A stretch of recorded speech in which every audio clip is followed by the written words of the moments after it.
Hi and welcome to another Checiegirl Art Chat. In this podcast, I'm joined by Christie, an artist and printmaker. Christie creates some awesome lino prints that caught my eye when I met her, so I had to invite her to my podcast to share her gorgeous creations with you. So, why don't you tell the listeners a little bit about yourself? Well, first of all, you've already introduced me. I'm Christy. I am a artist and printmaker based in Kent. I'm 25 this year. Um, so basically, I have been doing printmaking for the last 4 years now. And it's been great fun. As well as printmaking, I teach as well. So currently teaching at a local community centre, and then also other charities, um, to like private community groups and stuff. But yeah, that's kind of the gist of me. I work in my own studio from home. Uh, every day, which is great. But yeah, I don't know if there's anything else you want to ask me specifically about me. Um, well, first of all, before we get into everything, what got you into teaching? Why did you want to teach? It just kind of happened. I believe teaching is a really good supplement for any artist, because I already know how to do these things and it's easy to simplify and teach. I've taught from ages 6 to 96. Um, and yeah, it's just how it really started was I ran a workshop in Canterbury for a paint your own pottery shop that isn't there anymore. For a paint your own pottery shop that isn't there anymore. And I then, after that, I got recommended through them to other people, and it kind of just snowballed. So now I always teach on a Friday now, but also my friend from university started a charity called Inner Space, and the whole aim of that charity is to provide workspace for artists and also provide access to art to members of the public who necessarily might not be able to do that normally. So we've done.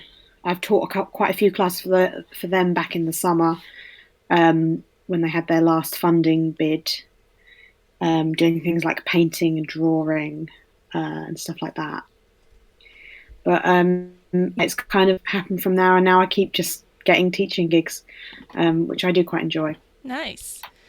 Now I've started teaching recently as well, so it's been really nice to, especially when I especially enjoy it when they're really nervous and they don't have much faith in themselves and they create and they're really pleased with themselves.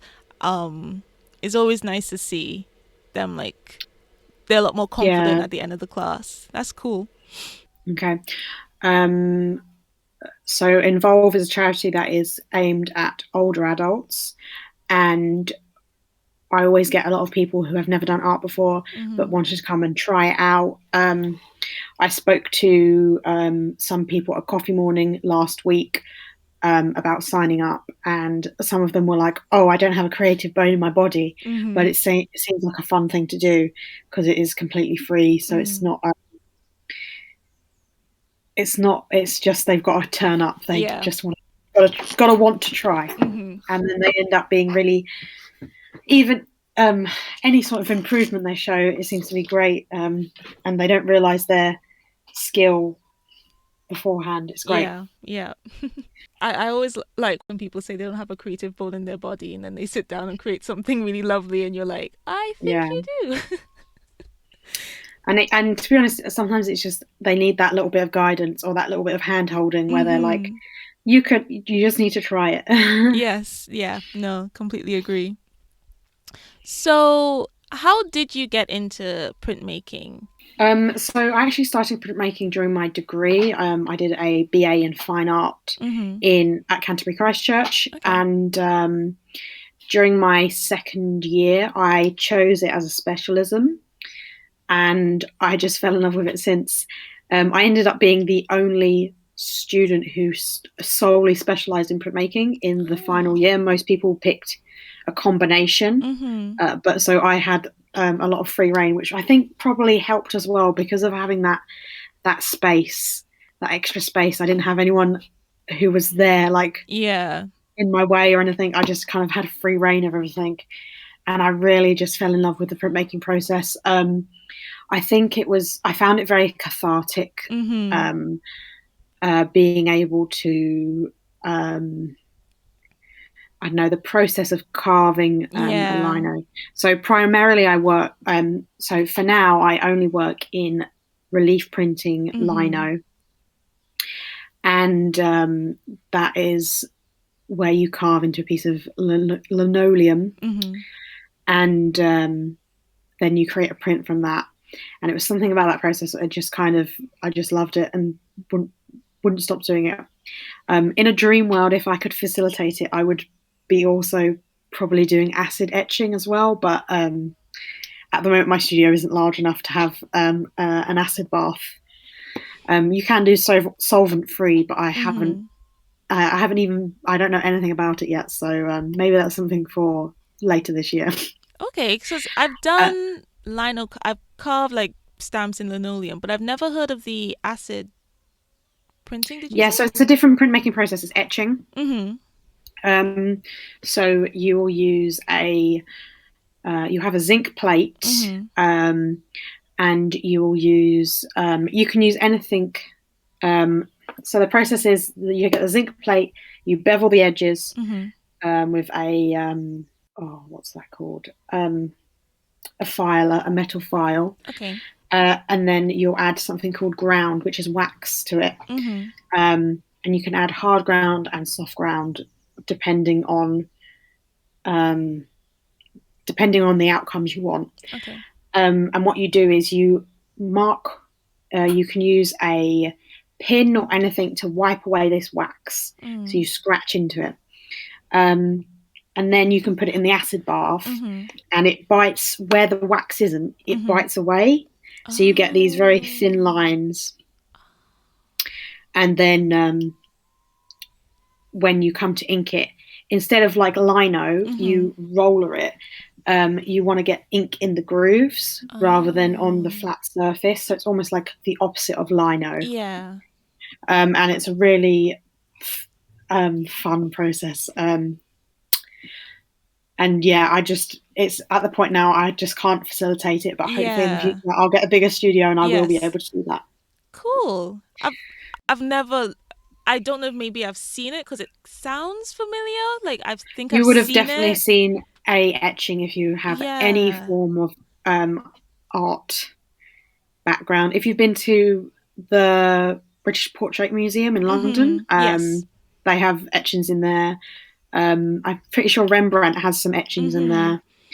Um, but yeah, I feel like um, to people who aren't traditionally in art spaces would just be like, oh, it's a drawing, but it's not a drawing; Right. it's an etching. Okay. I'm gonna have to Um, I'm gonna have to look this up on YouTube because yeah, I feel like I've seen it. I just probably you didn't know what I can was looking do at. you can do dry point etching with perspex. Okay. So this isn't what I used it for. I used it for something else. But you Mm-hmm. can scratch into the surface of perspex, Right. ink that groove up, Mm-hmm. and do the same kind of print. Oh. Um, the only problem is you can't really do etching without a press because of the amount of pressure Yeah, you that need makes to be able to sense. get that ink Out of the groove onto out of the the grooves. Yeah. yeah. Okay. Cool. Well, I've learned something today. That sounds like hmm fun though. And I also did a lot of screen printing as well. Not as much. Mm-hmm. I mean, to be honest, my like plan for the future, I'll probably be screen printing before I am etching. Yeah. Yeah. So Yeah. it's an easier process to do at home. Yes, agreed. Yeah, because I've done well. I've done a lot of things. I've tried almost anything I can get my hands on, and I think my mum made DIY like screens. I think maybe she used like tulle or something for the mesh part, and then we Hmm. like kind of cut out a stencil out of paper, like it's so you don't have to go through the Yeah. whole process. Yeah, that's a lot easier to do at home than say pottery, which I want to do, but I can't do this. No kiln. Yeah, you can get microwave kilns. You should look those up. You have to have a dedicated microwave that isn't for food, though. Of course. Yeah. Yeah. Yeah. An art microwave. Yes. You can get. I don't know if it works with clay, but I know it works with glass work because I've Okay. seen people do it. But it's like this round tub that goes Mhm. into a microwave, and Oh, it gets hot enough to like melt glass. So cool. that's another fun thing. Nice. Might look into that. So you say you've been doing lino printing for 3, 4 years. Is that including Yeah. school or when you started to do it No, professionally? that was after Okay. university. I've graduated about 4 years ago, and then I Mm. didn't have a workspace for about a year, so it Okay. is about 3 years. Yeah, it is just a kind of a process I've kept up. Um, and at the start of last year, I managed to buy a printing press, which was nice. Mm. It's not an actual press; it's a Mhm. cold press laminator, but Okay. they work fairly similar, Mhm. and is a more affordable thing than an Yeah. actual printing press because it's a couple of £1,000 for a printing press. Whoa. Um, Okay. but my little cold press laminator folds up nicely and goes away. Okay. But Yeah. yeah, So it rolls through like a laminator would? yeah. So think of it as a laminator without heat. Okay. So it does it with pressure. Okay. So um, I can it's got two wheels, Mhm. two big tubes on top of each other, Yeah. and it rolls through like that. Think of Oh. like an old fashioned clothes dryer when you've seen people Yeah, yeah, like roll that yeah. through. It's exactly the same Okay. process. I've seen people actually convert those into printing presses before. That would Um, I've you, seen that before, yeah. Okay. yeah, Hmm. That but makes sense. that was a huge help. Traditionally, lino was always done with rubbing a wooden spoon on the back of it, like that's Yeah. how it originally started. Yeah. And when you're doing things like editions, so I sell my prints in editions most of the time, so there will only be six of each design, or Okay. depending on the day, there Mm. might be 10 of each design, and Okay. then that's it. So they're limited runs, Mm. and doing those limited runs so they're all near enough the same Mhm. takes a lot longer when you're using traditional Yeah. methods. Um, you can have like a wooden spoon or a barron. Mhm. A barron is it's kind of like a flat disc with a handle that you can apply pressure with your hands. Yeah. And I ended up getting a lot of wrist pain from printing so much. So Yeah. That having makes the press has sense. just made life a lot easier. Of course. So, what mainly inspires your work? Because I've seen quite a few of your prints and I recognize the style, but a lot of them seem like really different. So, where do you tend to get your inspiration from?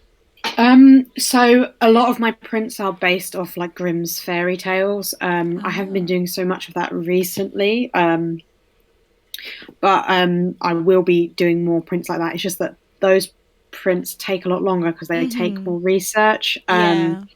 So the last print I did was based on a story called The Cat and Mouse in Partnership.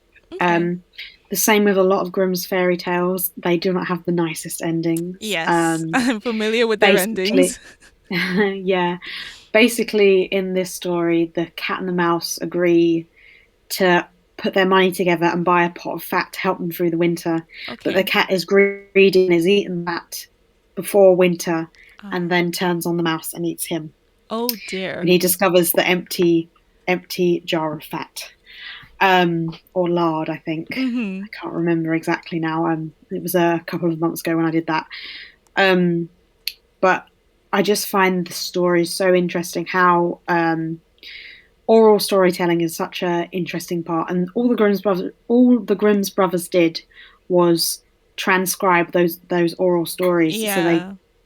they weren't lost. Mhm. Um, and it's interesting what has been saved and what has been changed. Yeah. Um, so it's like the Frog Prince, or Mhm. Princesses and the Frog, as we kind of Yeah. call it today. Um, Originally, in that kind of story, it's argued by historians because again it's oral history. Yeah, There's so not it changes. Yeah. um, not an exact. Mhm. Everyone has the same story, which is important in itself. Like Yeah. the variations of story and oral storytelling are still very important. Even if it is a lie, it's still an important. Why did someone Yeah. say that? You know. Um, but in the original story, instead of kissing the frog, she had to throw him at a wall or Mhm. sleep on her pillow or something like that. Yeah, So it's yeah. interesting that the frog got a kiss instead in our modern Mhm. telling of the story. Yes. Um, I just love looking at these stories and looking at which ones haven't been retold. So we have, Mm. um, and some stories don't get told here, but get told back in Germany. So Yeah. there's one called Hans the Hedgehog, which I did recently as well, of a little hedgehog riding a cockerel. It's about Oh. farmer and his wife who desperately want the son, Mhm. and the farmer, not thinking anything about it, he said, "I'd even take a hedgehog for a son." Okay. His wife then falls pregnant and gives birth to a hedgehog, Oh. and then they go through the story. It's kind of one of the more cheerful ending ones, Okay. actually. One with like a curse break Oh. instead of a drastic death, which a lot of them end in. Yes. Um, but recently I've been doing things like my last print has been a Valentine's Day print. I Mhm. did a Sacred Heart, Yeah, yeah. and I've been working on an Art Deco inspired heart. I just felt like doing something just a bit different, really. Mhm. The Sacred Hearts, I've always really loved the imagery of them. I'm not religious myself, but I think that the iconography of it is just very pretty. So I wanted to make it, and the Art Deco Mhm. heart. Um, that one, I've always just really loved Art Deco. I don't know what it is about it, that really nice style of, Mm. I don't know, they have very the way all these really straight symmetrical Yeah. things work within that asymmetrical element, Yes. or they add in some natural elements into Yeah. these really harsh straight lines. So, one thing I do want to ask you is, how do you store your stamps? Like, is there a really good Um, way to? they so because I don't really reuse them, Mm. um, they're just kind of in a pile. I have it's meant to be a paper organizer, but I Yes. have prints in it, so it's the best way to store them is flat. Mhm. Um, but a lot of the time, if I finish printing with it, I don't really print with it again, so it can just go. Oh. Um, I have a pile of lino somewhere. Really, I Mhm. wouldn't. If I'm currently working on it, it will stay flat. Okay. I've got a workbench behind me that is only for printmaking. So Okay. if I have a lino that I have done a few test prints on, haven't decided on the style yet or what Mm. I'm actually going to do with it, um, it will just stay on the top of there because I have the space to leave it Yeah. flat out. And preferably that's how I keep Okay. my actual fresh lino that I haven't Mhm. touched yet. Because you can get things like bowing. This Yeah. is one that's this sheet of lino. I have a sheet of lino in my hand, and where it's fresh out of the packet, it has a Mhm. bit of a bow to it. Yeah. When you buy the pack, I tend to buy 10 packs of lino from Mhm. um, wherever I'm getting it from, just because it's often cheaper if you buy the Yeah. larger packs. Um, but it always has a bit of a bow to it when you get it Mm. out. So if you can put it under anything that's weighted. Um, yeah, it can be quite hard to store. Mm-hmm. And to be honest, I know a lot of printmakers, when they stop using a lino, they just destroy the lino. Oh. Lino, the grey lino, which is Hessian backed, which Yeah. I use, is Yeah. actually compostable. Oh. It's made out of like wood, um, wood chips, resin and stuff. Resin, but not the kind like epoxy resin. It's like Mm-hmm. a natural resin and stuff like Yeah. that. But yeah, you can put it in your compost pile, and Oh. it naturally breaks down. It's what I do with all of my carvings as well. Okay. Um, I do know one woman who uses it on her fireplace as well. So if she's got her Oh. fireplace alight in the window, she uses it as fuel because it burns very well. Okay. Okay. Um, yeah. Um, I am too sentimental about the amount of hours I've spent carving Yeah. something to Yeah. burn them or throw them away. I probably will get to a point where I'll have to get rid of some of them. Yeah. Um, but for now, I Mm. hoard them. Yeah. Yeah. Yeah. I was thinking of trying to do like a photograph of all of the liners I did from last year, but there Mm. was no way I was going to be able to lay them all out. Wow. Yeah. I don't have enough floor in the studio for that. That I get that. I like selling my artwork because I know it's going into a home, it's going to be displayed, but then I always feel really sad when it sells. I'm like, thank you for the sale, but also you're taking my artwork and I really like that one. Um, okay, because I I've think that's always, something. I think that's a big thing that I learned in art school.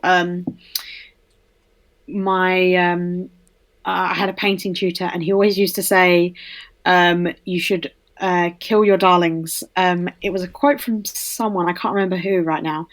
Um, but you should never be too pedantic about your work. mm-hmm, Um, and it can be hard because sometimes you'll have worked really hard on a print, and you'll be like, "Oh, it should be displayed exactly this way," yeah, or look, you should put it in a white frame yeah, on at this height, and then someone mm-hmm, will put it in a brown frame and at a different height in a dark room, and you're like, "Oh no, that doesn't look right." But obviously, it's to the like once it's sold, you've got to kind of yeah, not it's think no about it. longer It's not, yours.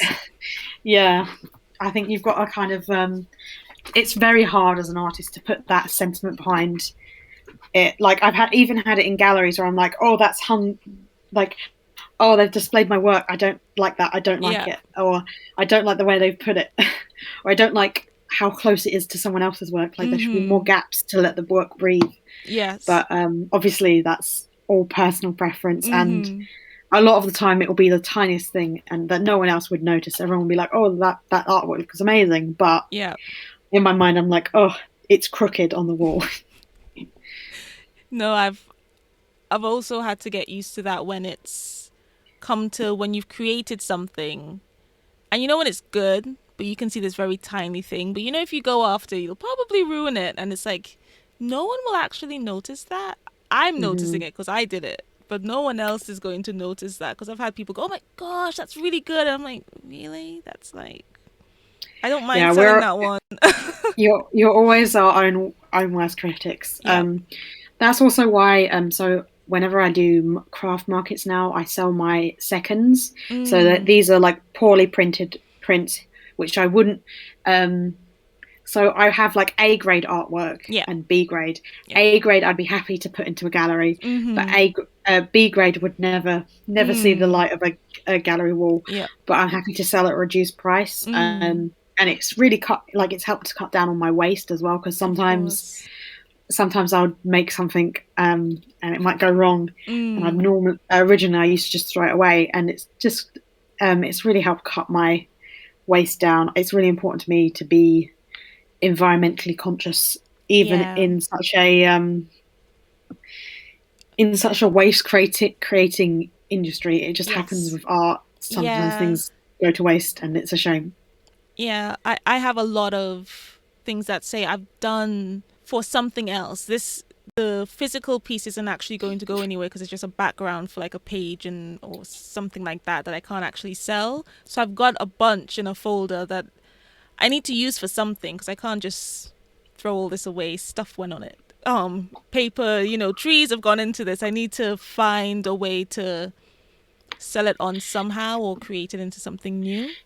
Um, yeah, I don't like to throw away stuff Hmm. unless it's really necessary. What made you decide to work in the creative industry? Um, well, always from a young age, I've always been interested in art. My mum loves to tell the story. When I was 4, she was asking me what I wanted to be when I grow up. And Mm-hmm. I said an artist. Oh. And then she told me that artists don't really make money until they're dead. So I said, oh, maybe I'll do pictures for storybooks then instead, Mm-hmm.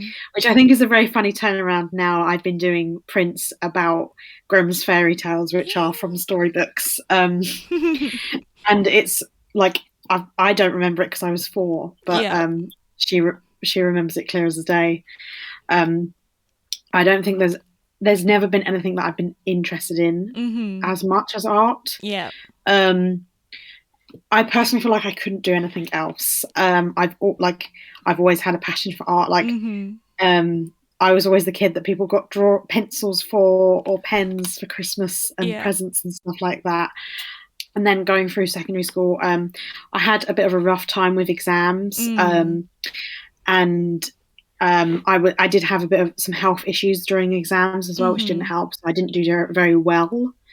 Um, and I ended up having to take my English again during college. Right.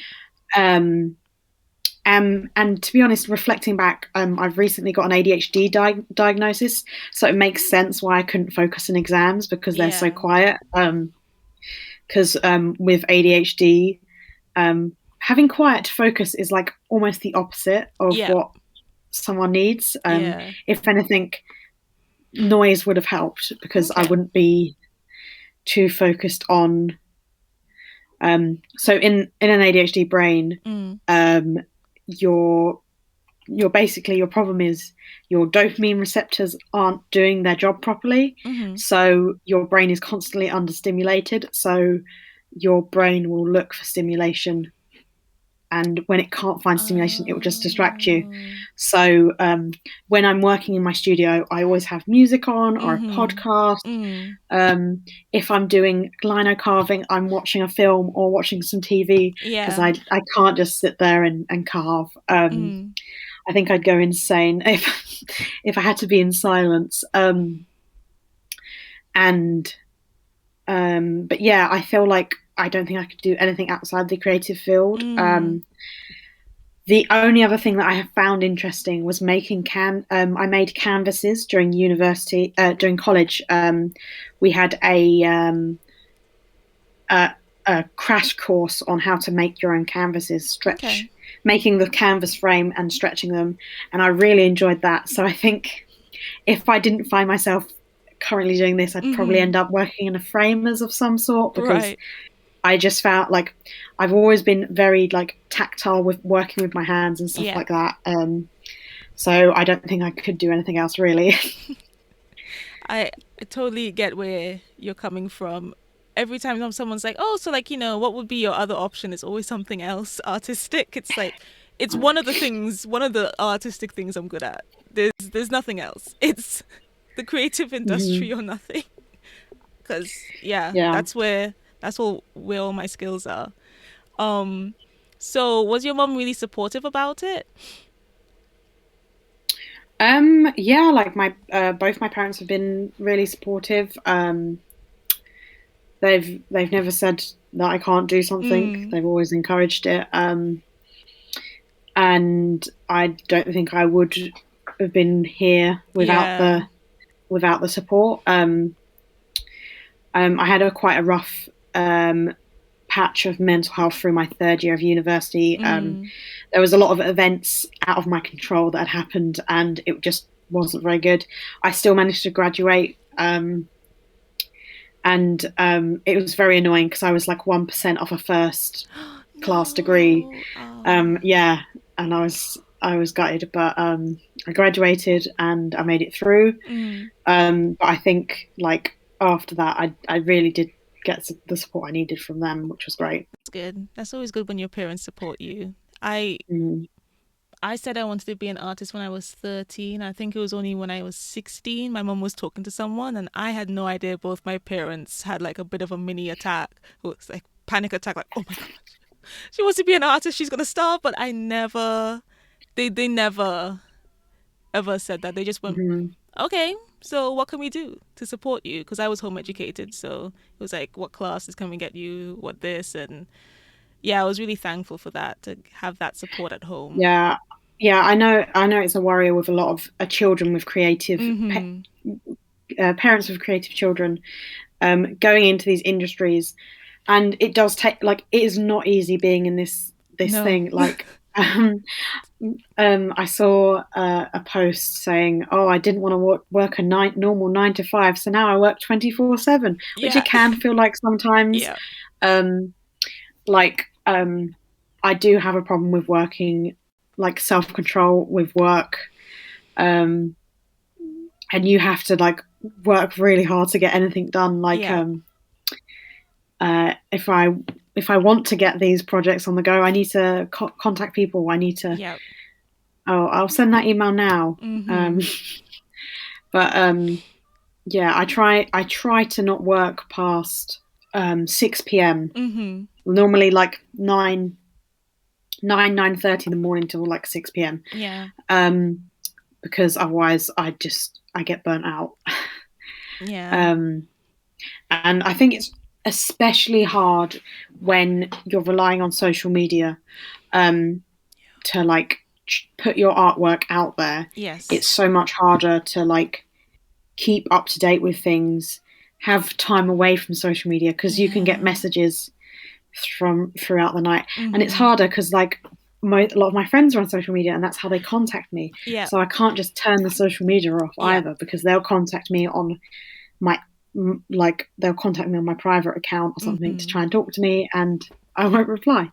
So it's hard to find that kind of middle ground where you're like, oh, I'm not looking at my work messages right now at 11 o'clock at night when I Yeah. should be going to bed. Yes. I'm having a relaxing evening, you know. And I feel like a lot of people doubt like the creative, like how much work actually goes into Yeah. sustaining a creative career because I don't want to. Sometimes I wake up and I don't want to make things, Mm-hmm. and I don't feel creative, and sometimes I've got to push through that. And also the sheer amount of admin that I have to do. Yeah. um, Admin's a killer. my tax return doesn't file itself, you know. So yeah, it's tough, but I think it is the best outcome for me. Mm-hmm. Just referring back to the ADHD thing, I Yeah. think this is probably the best thing for me. Um, like keeping my dopamine in check Mm-hmm. because I'm enjoying what I'm doing. Yeah.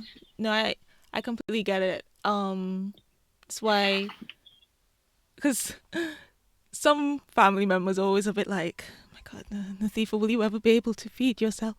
And I'm like, I work constantly. It's just a constant thing, but it's a labor of Mm-hmm. love.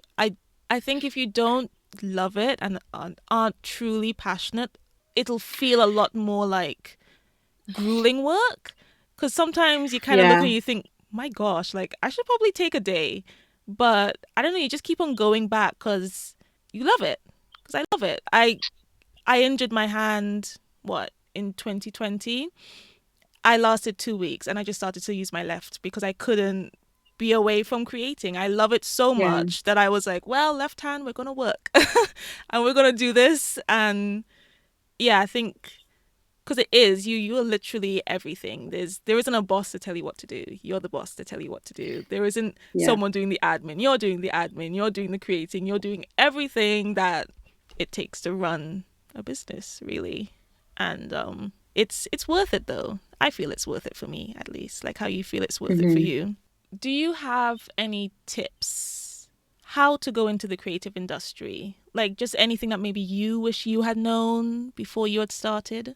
I think social media is a great tool, but you need to do your research. I see a lot of people being like, "Oh, my things don't reach people," but you need to kind of do your own social media analysis and stuff. Like if you're just posting photos, it's not enough anymore. You need to Mm-hmm. post videos of things and like talk to people, and make kind of personalize yourself on there, Yeah. because people want to see a more authentic you.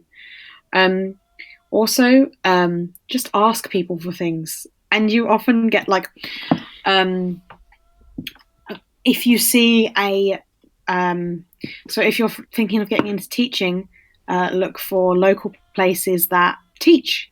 So I don't know if there's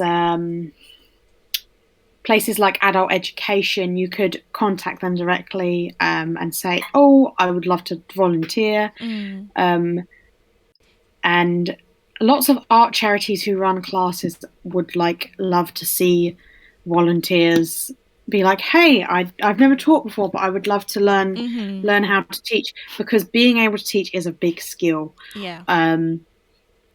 Because it's okay knowing a skill yourself, but you need to be able to explain yourself, Yeah. and it is a very hard thing to do, Mm-hmm. and it's taken a lot of practice. It takes a lot of practice for anyone, because um, you find you can say, "Oh, just do this," but Yeah. they might not necessarily know how to just do that. Yeah. You need to explain it in baby steps, and I think also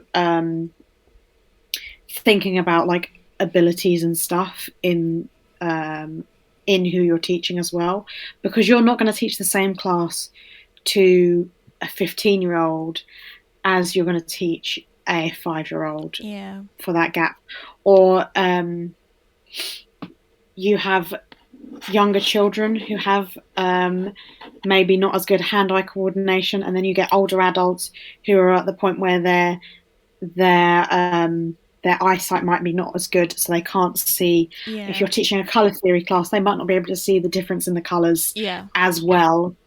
And also, you've got to remember that you've developed these skills over years and years, and this Mm. might be the first time that they're Yeah. seeing these skills. And then my last probably tip is YouTube is a gold mine.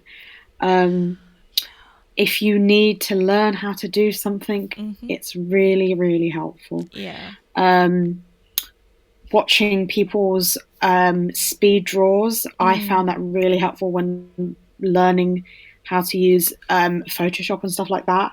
Um, like I can fully use Photoshop, and I'm completely self-taught from YouTube, Yeah. just trying to work out what it is, and how to do things. Yeah. And sometimes now I have to remind myself and go back to a YouTube video. Mm-hmm. Um, No, YouTube is and then fantastic. there's so much free resources out there, and it's amazing. Um, but yeah, just ask for things, and Mm. people often give them to you if you're nice. Say please and thank you, and you normally get your way. Yeah. Oh, and what I'll add in as well is don't be afraid to reach out to other creatives as well. It's Hmm. really beneficial to talk to people that kind of know where you're coming from. And again, Hmm. they can share their knowledge, you can share with them. It's nice to have that back and forth as well. I found it really nice to do that. Yeah, it's really nice. Odd message here and there. So, what kind of projects do you have coming up? Like what you're working on? Okay, so in my own practice, um, I'm designing some more stickers of past prints. I've noticed that a couple of my Halloween prints were very popular, so I'm hoping to turn those in. I'll be turning those into stickers, and they'll be released probably later this month. I have my Valentine's Day collection, a lot of heart shape. I love heart shaped things; they're so cute. Mm-hmm. Um, and As for teaching, I currently do a Zoom class every Wednesday afternoon. Not every Wednesday, but they are every Wednesday from this charity. We alternate who is teaching that week. So I Okay. might do, it might end up that I'm doing every other week. It just Mm-hmm. depends on what's going on with the other people who teach. So Okay. And um, which charity is that? That's Inner Space Arts. Inner Space Arts. Um, if you go to my social media, which I'll say at the end, I always tag them in posts about any classes that I'm running. I do promote any classes on my social medias anyway. But yeah, I also have my Friday classes where I teach to over 55s in the Maidstone area, and um, hopefully we're going to be having a veterans coffee morning in Aylesford within the next 2 months. Okay. And it'll be a coffee morning, and we'll be doing something creative along those lines. But we're yet to put the footwork in for that, and we've only just been awarded the funding for that, so that's early days. And I will also be doing a class for a service for vulnerable women in Maidstone. Basically, I'll be going over there once a month, and we'll be doing art classes with any of the service users there. Basically, it's helping women who've experienced trauma and helping them to socialize and feel more comfortable in social situations. Okay, that's lovely. But that's kind of it. I feel like I've got a lot. I'm probably forgetting something that I'm actually doing, but it just so happens things get very hectic. Yeah. Especially at the beginning of the year when you're lining everything up. Yeah, this is the point where like people are finding out if they've got funding bids back, and stuff like that. So I'm finding out about funding projects here and there. Some have been rejected, some haven't. It's great to know. Oh, that would be another tip. Find someone who's really good at filling out funding applications. The two charities I work for have experience in applying for funding through the Kent Community Foundation and the Arts Council, and they are experienced with actually getting awarded funding. And the more funding you've been rewarded, the more likely you're going to get future grants. And having them on your side, someone who's good at that kind of work, is really good. And I also recommend the White Pube. They're an online blog, and they have loads of really good resources for filling out funding bids for different corporations. They have examples of rejected and accepted bids, and they're a really good resource to check out. Okay.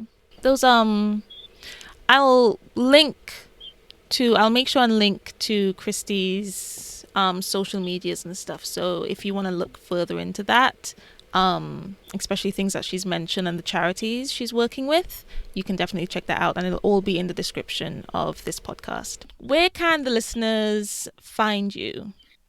I am on Instagram, Facebook, and Twitter. You can type in Christie Grant Art. I'm also on Etsy as well under the same name. That's kind of where you'll find me. I don't have a website as of yet. That is something that I planned to do last year that never got around to doing it. So who knows? Hopefully by the summertime I might have my own website as well. Lovely. All right. So I will link everything down so you can find Christie's shop and her social media accounts. And is your Etsy always opened, or are there times when it's opened and not? It's always open unless I've made an announcement. I make announcements normally like the day before on social media, or when my shop is on holiday, there'll be a note on when I return. Okay. But it doesn't happen very often. My shop isn't shut very often. All right. Well, you can check out her Valentine's heart prints. I've seen one of them and it's really lovely. So do go and take a look at those on her Etsy. Well, thank you very much for coming to the podcast. It's been really lovely to have you on. I know I've been trying for a while. Yeah. So it's lovely that it's happened, and it was really interesting learning more about your printing process and all the other stuff that goes into it, and more about your teaching. And yeah, so thank you again for joining me. I hope that all the viewers enjoyed listening to Christie and her creative process and journey. And yeah, do check her out. Definitely check her out because her artwork is gorgeous. So, so pretty and intricate. Wow. And yeah, if you're on YouTube, please do give us a thumbs up and subscribe if you haven't already, and click that notification bell. I have a podcast a month and as well as a studio vlog. And if you're listening on any of these other podcast sites, please do give it a heart, like, however, to show that you liked it. So thanks again for listening. Bye. Bye.